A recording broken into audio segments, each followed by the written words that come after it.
a radio telescope operated by Ohio State University as part of the SETI project, receives a radio signal from deep space. The event is named the WOW signal, from the notation made by the volunteer, a volunteer on the project. And that's probably where they got all Apple's information from.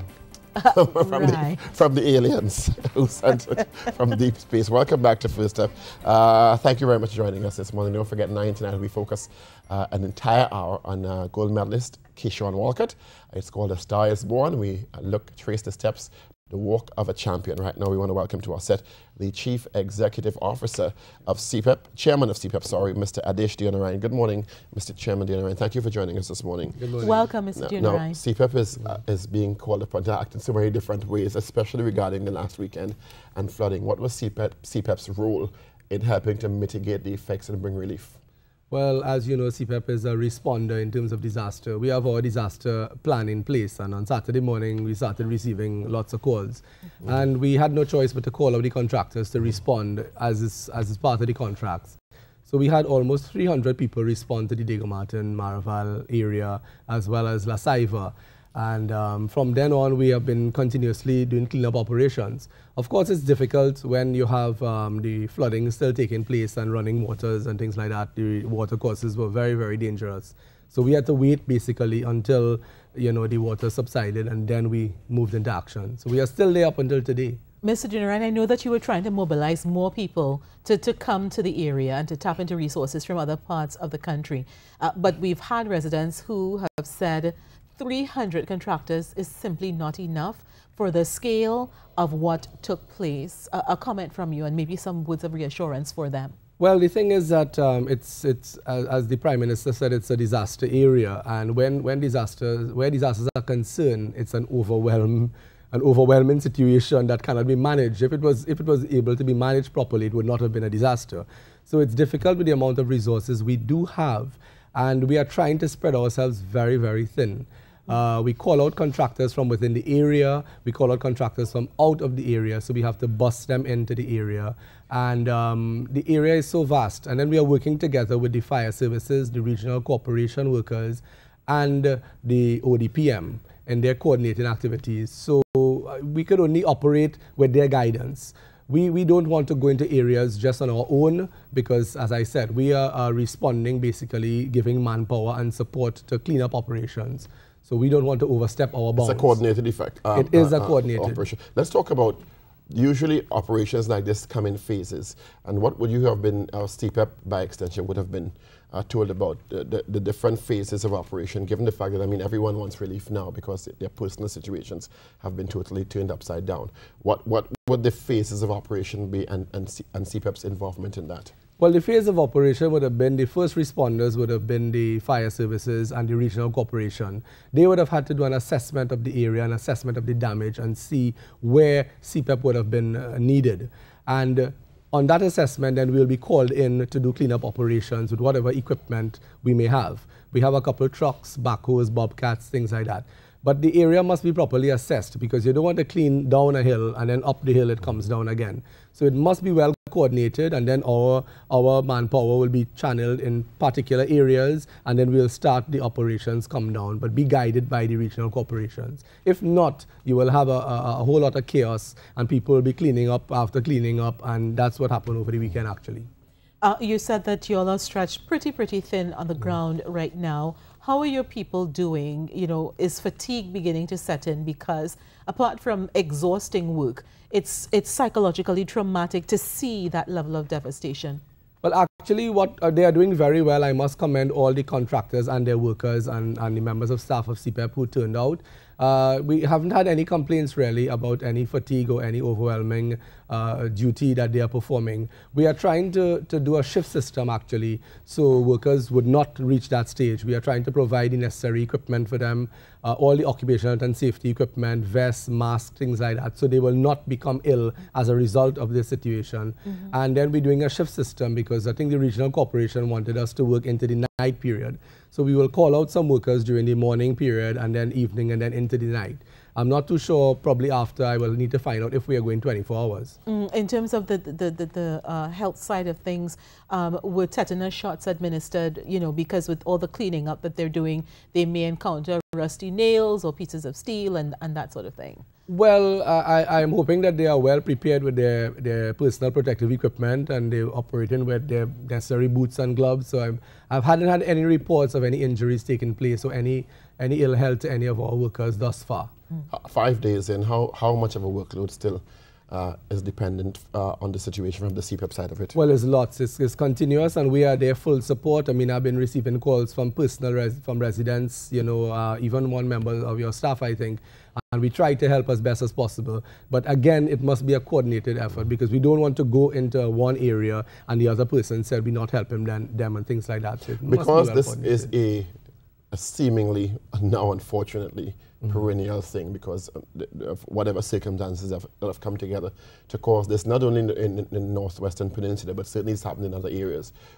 Is there a policy situation in place where CEPEP may be considering developing an arm to deal with this type of intervention on a full-time basis, given the fact that, well, we're seeing it happening so much more and more now? Well, we wouldn't, I mean, it's a good suggestion, but we wouldn't really want to develop a policy and a team of people specifically for this. What we try to do is that all the workers, they continue doing their daily duties, which is cleanup operations, maintenance of the environment, protection of the environment, things like that. So during the year, it comes like they are on the job all the time. So when this happens, they are able to spring into action and be very effective. We are training the workers in occupational health and safety, and this is another area that we're going to train them to into a certification in disaster management. How is it managed? How the response must be done? You know, so we will be training the workers, and they will be well equipped along those lines in terms of the respond, because as you said, this might happen different times of the year or during the hurricane season, or disasters may vary. It may be an earthquake, not necessarily a flood.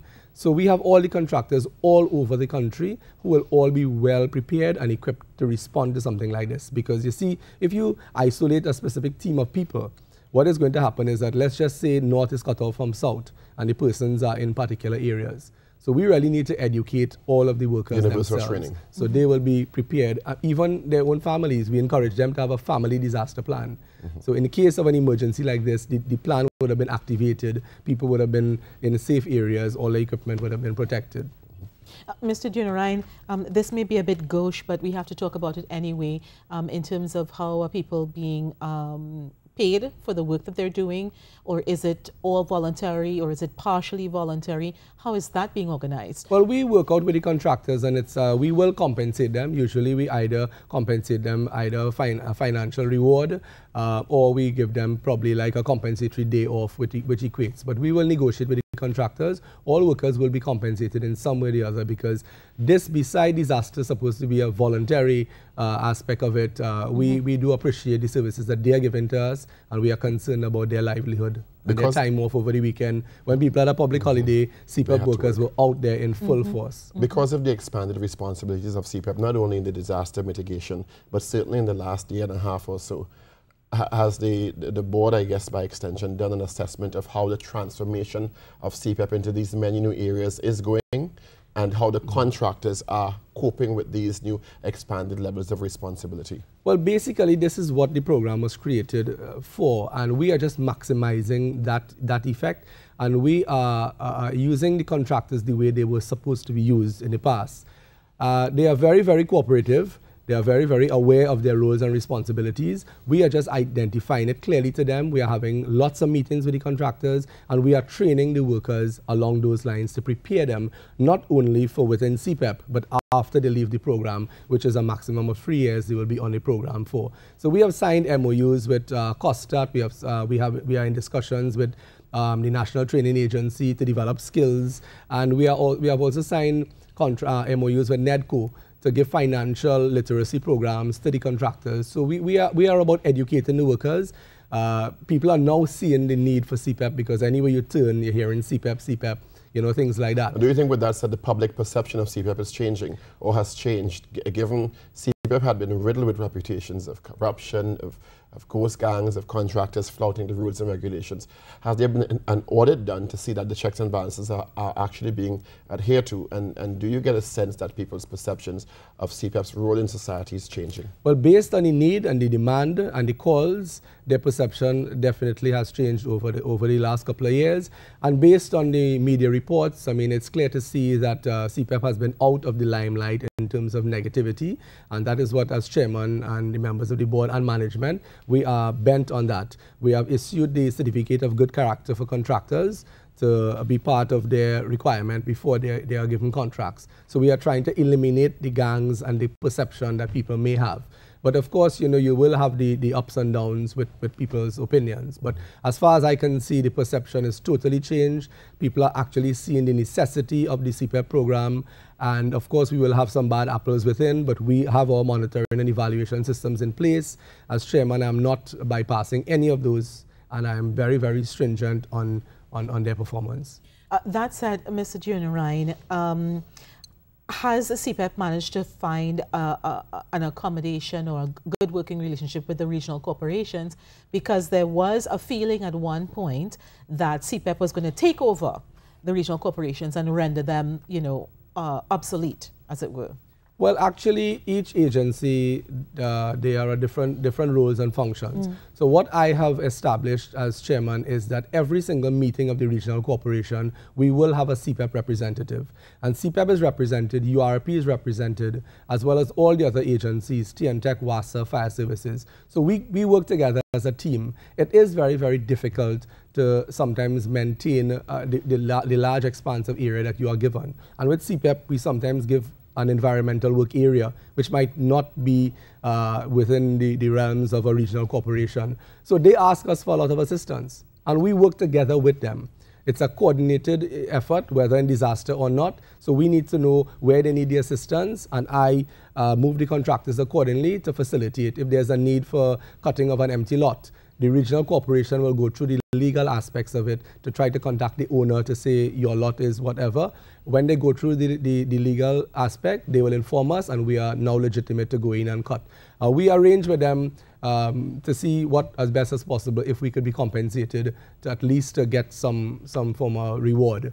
But it is in discussion, and the thing is that we are doing our social responsibility and trying to save and protect the environment and the people. Because of CEPEP's expanded roles now into all the different arms of different bodies in Trinidad and Tobago doing different types of work, are you also closely linked to the National Training Agency?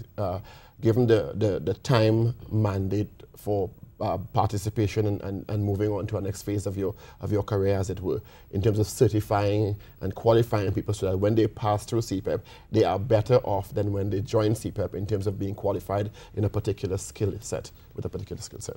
Well, we have trained over 9,000 workers in occupational health and safety to be certified, and we are also in discussion, as I said earlier, with the NTAs, the National Training Agency, and other areas to train the workers. Now, they may finish before their tenure with CEPEP, but they will continue on. We are setting the pace for them, and they may finish and be certified before they move out of the program, or they may finish and continue after they have graduated from the program. But we are leading the way for them to develop their business, to develop the community, and to get the financial skills to know how to spend, what to do, what not to do, which direction to go in. So we are moving full pace ahead, even though they may have to graduate out of the program. CEPEP is also working with many of the sanitation departments throughout the country in terms of sorting and sifting with a view to moving the country toward recycling. Let's talk a bit about that.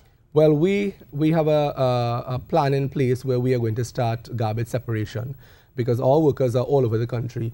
And in the advent of the coming of the beverage container bill, this will be rewarding for a lot of recycling companies. So CEPEP wants to be part of it because we want to be a revenue earner as well. So we intend to probably set up an area, acquire an area of land where we could do garbage separation, separate the plastics from the bottles, and we can in turn clean them, and that will be room for employment for other people. We will hire persons to clean the bottles or whatever else, and then we give it to the recycling companies. I don't think we might be going into recycling itself in terms of setting up an establishment, but who knows? Right now, CEPEP, there are no boundaries because we are all over the place. And because you fall under the Ministry of Land marine development. There are always those coastal areas that are a catchment point, unfortunately, for large volumes of rubbish. Is that part of also CEPEP's target in terms of collection? And I know the different agencies that probably do that presently, but I know you've had initiatives where you've gone on national cleanup drives also.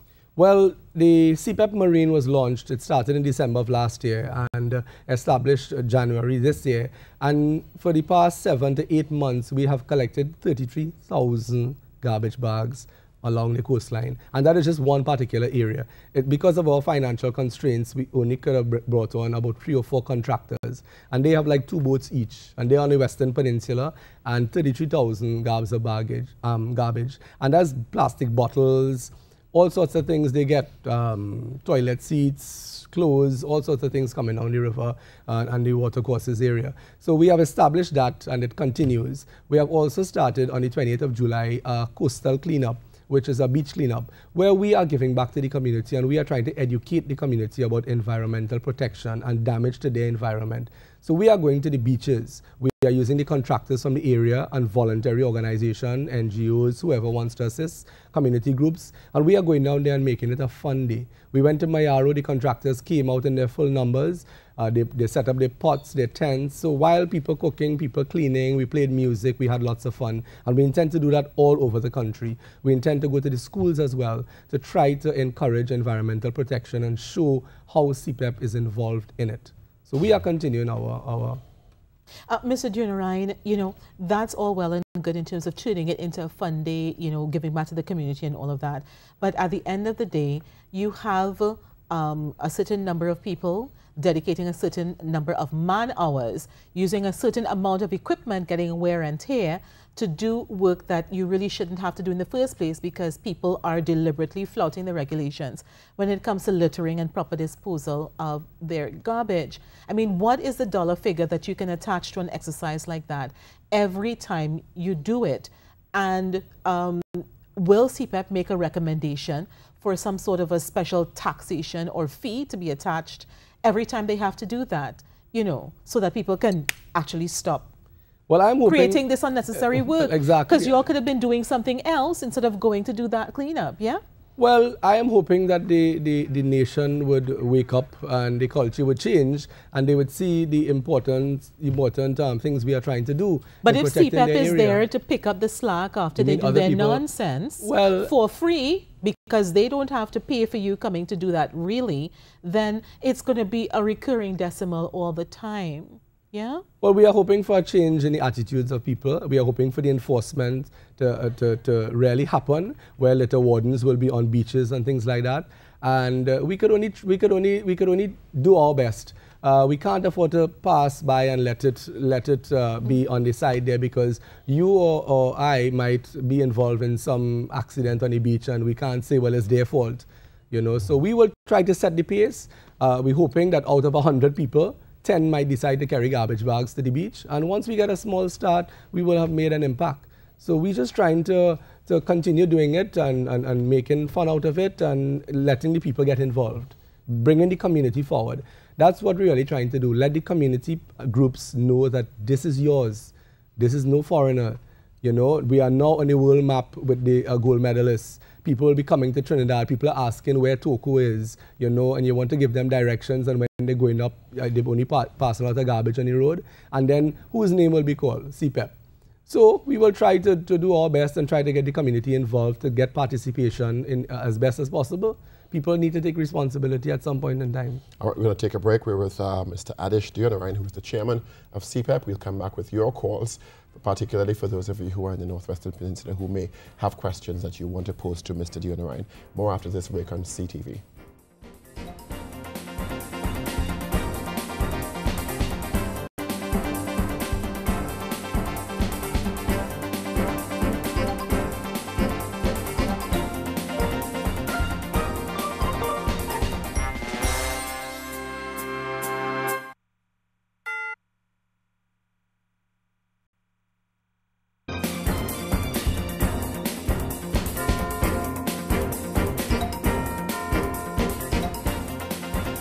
We're back here on the first stop in your busy Wednesday morning. We still have in with us CEPEP Chairman Adesh Deonarine, and it's a fully interactive segment now, so feel free to give us a call at 622-4141 extension 4. Mr. Deonarine has agreed to field some of your questions and your queries and your comments as well on the show. Just before we took the break, you were talking about that element of volunteerism, and we certainly saw that spirit of volunteerism alive and well over the course of the weekend, didn't we, Mr. Deonarine? Yes, definitely. I mean, and it was heartwarming to see the workers come out on their weekends when they could have been at home with their families and things like that. They were all too willing to come out and give support to clean up and things like that. And I was there over the weekend, and it's very, very depressing when you look at some of the situations that took place. People lost their vehicles, their entire household, and you could still see they were still able to smile, you know. And I mean, that alone was incentive for us to be there. And every day we have been there since. We continue to. Did any CEPEP worker also find themselves, affected by the flooding situation? Well, actually, we didn't receive any reports of any CEPEP worker who might have been affected. So I can't say at this point in time whether or not.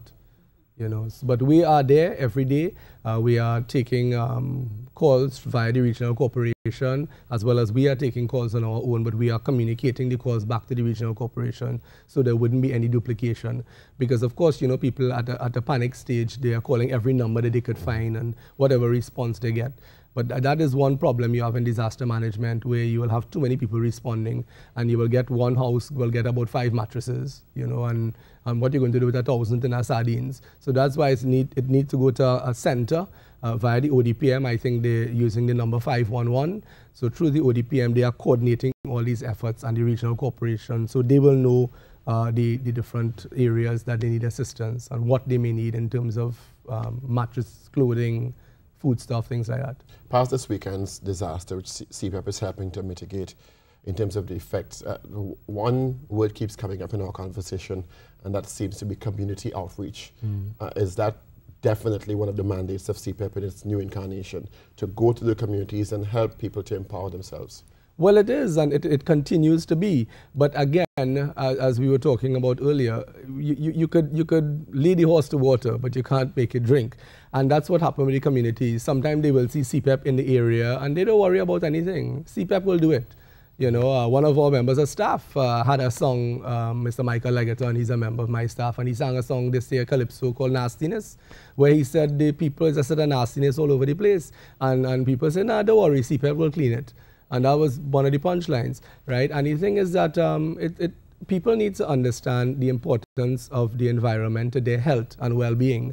And CEPEP will continue to do, as you say, the community outreach programs. We intend to go to the communities. We intend to find out their areas of weakness. We intend to help them in whatever way we can and try to educate them as best as possible. And we want to start with the kids. Well, with that said, we spoke earlier on about CEPEP moving into the garbage sorting business, and it's in first world countries. It's no law. There are laws that say that when you in your household, you need to separate the plastic bottles, you need to separate the paper stuff, and you need to separate the metal stuff. How much of a challenge do you think it will be, given the fact that we seem to have an issue in Trinidad and Tobago understanding general disposal, to specialize now, to get people to specialize and understand, well, this is going to be a legal issue for them. In terms of separating that, which will help the country in generally, in terms of our attitudes to disposal. But we're going to ask you to answer that after we take Barakpur. Barakpur, thank you for holding you on the air. Go ahead, please. Hi, morning. Good morning. Good morning. First, let me say great program. Thank you very much. I have a question for Mr. Deonarine. Mr. Deonarine, it's very good that I hear you talking about occupational health and safety. But while occupational health and safety is part of your program for your workers or the contractor workers, as I say, I drive all over this country, and I see a lot of CEPEP groups all over the place, and a lot of women working in the CEPEP groups. And sometimes I stop and I ask these people, where do they do what they have to do during the course of their job hours? And it's in the bush, Mr. Deonarine. And there are no portable toilets set up anywhere, and I'm saying this, anywhere, because I have stopped and asked people. And I think the portable toilets is part of occupational health. And I think that the contractors should be responsible, not CEPEP. The contractors should be responsible for setting up these toilets, especially for the ladies, because a man can do whatever he wants to do anyway. Your response, please. Thanks very much, Mr. Barpo. So, Mr. Deonarine, there is no stipulation that the contractors need to include a porta potty when they send their teams out to do work? Well, it was being discussed, and I mean, it still is in discussion because of the concerns that we have, like what the caller had said. But basically, what we were looking at really is that CEPEP is really a community involvement. So in some areas, they may go and they may not have any facilities available in terms of restrooms. Lush vegetation. So they might not have any households that they could use, because some communities, they go by the neighbors, they go to households and they welcome them. You know, they come in and they sit under the house and they have lunch and they use the washrooms and things like that. But some areas, we ask the contractors to make provision. So they may have a vehicle where they will take them probably to the nearest facility that they have. But in terms of it's difficult to set up porta potties, you know, on the side of the roads. What may be considered best practice, because their office is really in different communities on the go. As a policy decision, certainly if you're advocating best practice and OSHA standards, that may be something that's worth considering, because to depend on the kindness of strangers and lush vegetation is not really forwarding a proper first world mentality. We have Diego Martin holding. Diego Martin, you're on the air. Thank you for calling. Go ahead, please. Yeah, good morning. Good morning. Mr. Deonarine. Morning. Now, I'm from Diego Martin the longest while. And this is not the first time the area has been flooded out, right? In the 60s, the whole of Diego Martin was flooded out, right? And then the PNM at that time built the river. Since then, there used to be the representative, the party group head, chairman, and so forth, used to liaise with the corporation and get the river clean on a monthly basis. That is not done for the longest while. Secondly, what could have happened? The Diego Martin, Diamondville branch of the central,